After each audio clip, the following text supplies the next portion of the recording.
Welcome to our channel.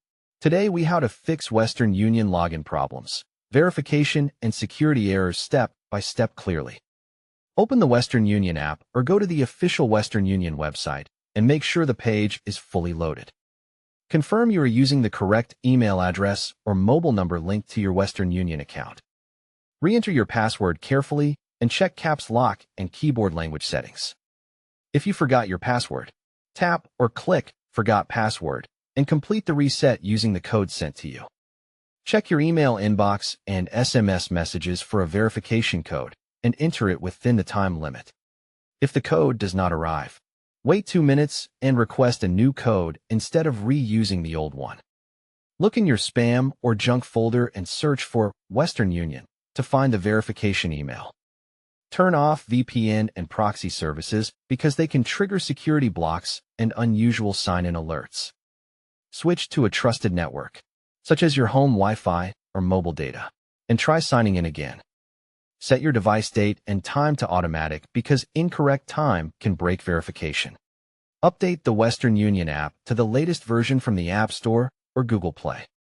If you are on a browser, update your browser to the latest version to avoid security compatibility errors. Clear the app cache on Android or reinstall the app on iPhone if login screens keep looping. On a browser, clear cookies and cache, then restart the browser before trying again. Try an incognito or private window to avoid extensions or saved sessions causing conflicts. Disable ad blockers and privacy extensions temporarily because they can block verification pages. If you get too many attempts, stop trying for 15 to 30 minutes to let the security lock expire.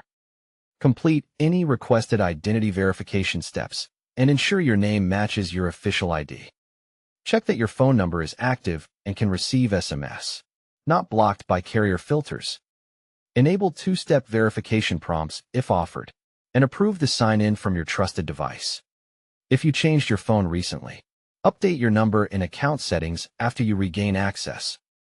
Review your email security and make sure Western Union messages are not being auto-deleted or forwarded. If you receive a security alert email, confirm it was you and follow the secure link to authorize the login. Avoid using public computers and shared Wi-Fi because Western Union may block risky environments. If the system says your account is locked or restricted, use the help or contact option to reach support. Prepare your account email, phone number, and recent transaction details before contacting support. Use only official Western Union support channels and never share your password or full verification codes. After you log in successfully, change your password to a strong one and enable extra security options. Don't forget to like this video and subscribe to our channel for more step-by-step tech guides.